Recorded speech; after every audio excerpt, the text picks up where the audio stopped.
അക്ഷയ ഈ കുഞ്ഞിനെ കാണാതായി എന്ന് പോലീസിൽ റിപ്പോർട്ടായ നിമിഷം മുതൽ പോലീസ് വ്യാപകമായ അന്വേഷണം നടത്തിയിരുന്നു. മാത്രമല്ല ആ സമയം മുതൽ ഈ ബ്രഹ്മോസിന്റെ അടക്കം സമീപ പ്രദേശങ്ങളിലുള്ള മുഴുവൻ CCTV ദൃശ്യങ്ങളും പോലീസ് ശേഖരിച്ച് പരിശോധിച്ചിരുന്നു.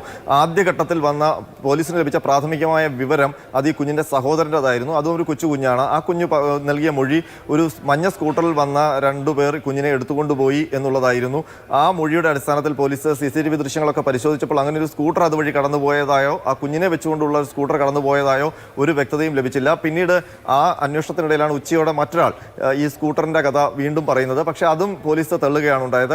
മാത്രമല്ല ആ പ്രദേശത്തെ മുഴുവൻ CCTV ദൃശ്യങ്ങളും പോലീസ് പരിശോധിച്ചു. ഈ ഓടയിലേക്ക് വരാൻ സാധ്യതയുള്ള വീടുകൾ, ആ ഭാഗത്ത് കുറച്ച് വീടുകളുണ്ട്. ആ വീടുകളിലെ CCTV ദൃശ്യങ്ങളൊക്കെ പോലീസ് പരിശോധിച്ചു. പക്ഷേ അതിലൊന്നും സംശയാസ്പദമായി ഒന്നും കണ്ടെത്തിയിട്ടില്ല.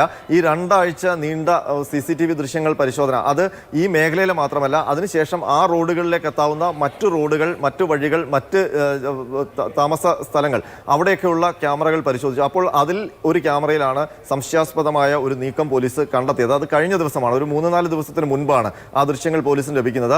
ആ ദൃശ്യമാണ് നിർണായകമായത്. പക്ഷേ ആ ദൃശ്യം പുറത്ത് പോലീസ് ഇതുവരെ വിട്ടിട്ടില്ല. ആ ദൃശ്യത്തിൽ എന്താണ് കണ്ടതെന്ന് പോലീസ് പറഞ്ഞിട്ടില്ല. നമുക്ക് അല്ലാതെ ലഭിക്കുന്ന വിവരം അനുസരിച്ച് ഒരാൾ മൂടി പൊതിച്ചു പോകുന്ന ഒരു ദൃശ്യമാണ് എന്നായിരുന്നു നമുക്ക് ലഭിച്ച സൂചന. പക്ഷേ അതും സ്ഥിരീകരിക്കപ്പെട്ടിരുന്നില്ല. ആ ദൃശ്യം കേന്ദ്രീകരിച്ച് തുടർന്ന് നടത്തിയ അന്വേഷണത്തിലാണ് ഇപ്പോൾ പ്രതിയിലേക്ക് പോലീസ് എത്തിയതെന്നാണ് നമുക്ക് ലഭിക്കുന്ന വിവരം. ഏതായാലും പ്രതിയെ ഈ പോലീസ് കണ്ടെത്തിയിരിക്കുന്നു, അറസ്റ്റ് ചെയ്തിരിക്കുന്നു. അയാൾ ആരാണ്, അയാളുടെ പേരെന്താണ്, അയാളുടെ വിലാസം എന്താണ് എന്നൊക്കെയുള്ള കാര്യങ്ങൾ പോലീസ് അല്പസമയത്തിനകം പുറത്തുവിടും. പക്ഷേ ഒരു കാര്യം, പോലീസിൽ നിന്ന് നമുക്ക് ലഭിക്കുന്ന വിവരം അത് ശരിയാണെങ്കിൽ ഈ കുഞ്ഞിനെ ഉപദ്രവിക്കുക എന്ന ലക്ഷ്യത്തോടു കൂടിയാണ് ഈ പ്രതി. അതായത് നമുക്ക് അന്നും നമ്മൾ ഈ കുഞ്ഞിനെ യാതൊരു തരത്തിലുള്ള ആരോഗ്യ പ്രശ്നങ്ങളും ആ കുഞ്ഞിനുണ്ടായിരുന്നില്ല എന്നുള്ളതായിരുന്നു നമുക്ക് അന്നും ആശ്വാസം നൽകുന്നത്. ഇപ്പോൾ ഒരിക്കൽ കൂടി ഇത് ആവർത്തിച്ച് പറയേണ്ടിയിരിക്കുന്നു. കാരണം ഒരുപക്ഷെ ഈ പറഞ്ഞതുപോലെ കുഞ്ഞ് കരഞ്ഞതുകൊണ്ട് അയാൾ ഉപേക്ഷിച്ച് പോയതായിരിക്കാം. അല്ലെങ്കിൽ ഗത്യന്തരമില്ലാതെ അന്വേഷണം പല തരത്തിൽ നടക്കുമ്പോൾ ആ തരത്തിൽ ഇനി മുന്നോട്ട് പോകാൻ പറ്റില്ല, പിടിവീഴുമെന്ന് ഉറപ്പായപ്പോൾ അയാൾ ഉപേക്ഷിച്ചതാകാം. അവിടെയും കുഞ്ഞിനൊന്നും പറ്റിയില്ല. ആരോഗ്യത്തോടെ തന്നെ മറ്റു പ്രശ്നങ്ങളൊന്നും ഒരു തരത്തിലും ഇയാളുടെ ഉപദ്രവം ഏൽക്കാതെ കുഞ്ഞ് രക്ഷപ്പെട്ടു എന്നുള്ളതാണല്ലേ ആശ്വാസം നൽകുന്നത്.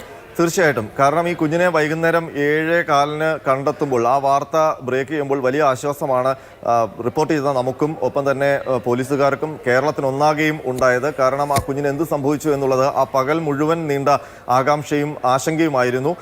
ആ കുഞ്ഞിനെ തിരിച്ചു കിട്ടുമ്പോഴും വലിയ ആശ്വാസം, അതിലധികം ആശ്വാസം. കാരണം ആ കുഞ്ഞിനൊരു പോറൽ പോലും ഏറ്റിരുന്നില്ല, ശരീരത്തിൽ മുറിവ് പോലും ഉണ്ടായിരുന്നില്ല. ഒരാൾ അവിടെ കൊണ്ട് എടുത്തു വെച്ചതുപോലെയാണ് ആ കുഞ്ഞിനെ കണ്ടെത്തിയത്.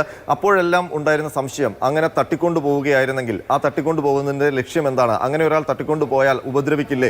അതുകൊണ്ട് അങ്ങനെ ഉപദ്രവ ലക്ഷ്യത്തോടെ ഒരാൾ തട്ടിക്കൊണ്ടുപോയി കുഞ്ഞിനെ അവിടെ വെച്ചു എന്നുള്ള രീതിയിലുള്ള അന്വേഷണം ആദ്യഘട്ടത്തിൽ ഉണ്ടായില്ല. കാരണം അതിനുള്ള സാധ്യത കുറവായിരുന്നു. കാരണം ഒരു പരിക്കുമില്ലാതെയാണ് കുഞ്ഞിനെ തിരിച്ചു കിട്ടിയത്.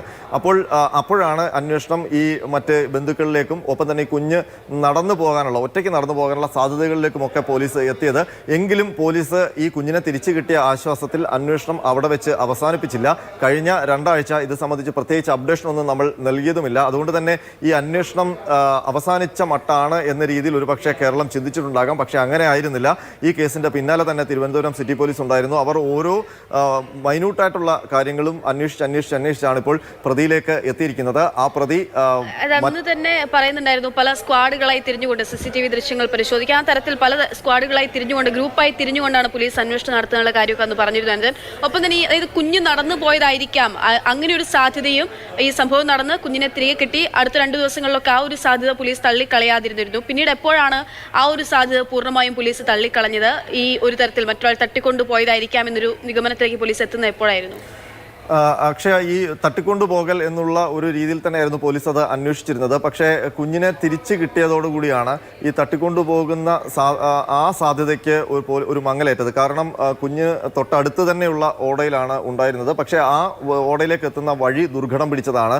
പക്ഷേ കുഞ്ഞിന് ഒരു പോറൽ പോലും ഏറ്റിട്ടില്ല. അപ്പോൾ ആ കുഞ്ഞ് എങ്ങനെ അവിടെ എത്തി? ഒരാൾ തട്ടിക്കൊണ്ടുപോയാൽ ആ കുഞ്ഞിനെ ഒരു പരിക്കും ഏൽപ്പിക്കാതെ അവിടെ കൊണ്ടുവെക്കുമോ? അപ്പോൾ ഈ കുഞ്ഞിനെ അറിയാവുന്ന ആരെങ്കിലും ആണോ എന്നൊക്കെയുള്ള ഒരു സംശയമാണ് പോലീസിനുണ്ടായിരുന്നത്. പക്ഷേ ഈ കുടുംബത്തിൽ പെട്ട എല്ലാവരെയും നിരന്തരമായ പോലീസും വിശദമായി ചോദ്യം ചെയ്തു. പക്ഷേ ഒരു സംശയിക്കാവുന്ന ഒരു കാര്യം പോലും അവർ നൽകുന്ന വിവരങ്ങളിൽ ഇല്ലായിരുന്നു. അപ്പോഴാണ് ഈ കുഞ്ഞ് ഒറ്റയ്ക്ക് നടന്നു പോകാനുള്ള സാധ്യത പോലീസ് അന്വേഷിച്ചത്.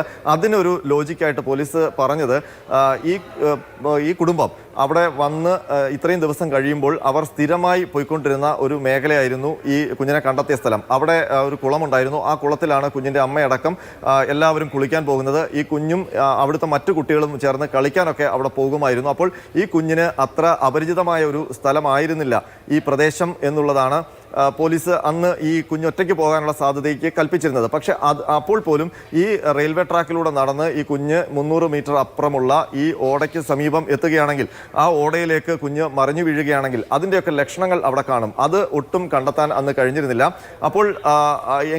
അപ്പോഴാണ് ഈ കുഞ്ഞ് ഒറ്റയ്ക്ക് നടന്നു പോകാനുള്ള സാധ്യത സംബന്ധിച്ചുള്ള അങ്ങനെ ഒരു കൺക്ലൂഷനിലേക്ക് എത്തേണ്ട, ഈ അന്വേഷണം തുടരട്ടെ എന്നുള്ള തീരുമാനത്തിലേക്ക് പോലീസ് എത്തിയത്. അതുകൊണ്ടാണ് ഈ സമീപത്തുള്ള ദൃശ്യങ്ങൾ, അതിനപ്പുറമുള്ള ദൃശ്യങ്ങൾ, അവിടേക്ക് കണക്ട് ചെയ്യാവുന്ന എല്ലാ വഴികളിലുമുള്ള ദൃശ്യങ്ങളൊക്കെ പരമാവധി ശേഖരിച്ച് അങ്ങനെ ഒരു വിശദമായ അന്വേഷണത്തിലേക്ക് പോയത്. ഏതായാലും അത് ഫലം കണ്ടു. ആ ഒരു തുരുമ്പ് അല്ലെങ്കിൽ ഒരു തുമ്പ് ആ ദൃശ്യങ്ങളിൽ നിന്ന് തന്നെ പോലീസിന് ലഭിച്ചിരിക്കുന്നു. അയാൾ ആ പ്രതി, കാണാമറയത്തുണ്ടായിരുന്ന ആ പ്രതി പോലീസിന്റെ മുന്നിലേക്ക് എത്തിയിരിക്കുന്നു. അയാളെ അറസ്റ്റ് ചെയ്തിരിക്കുന്നു.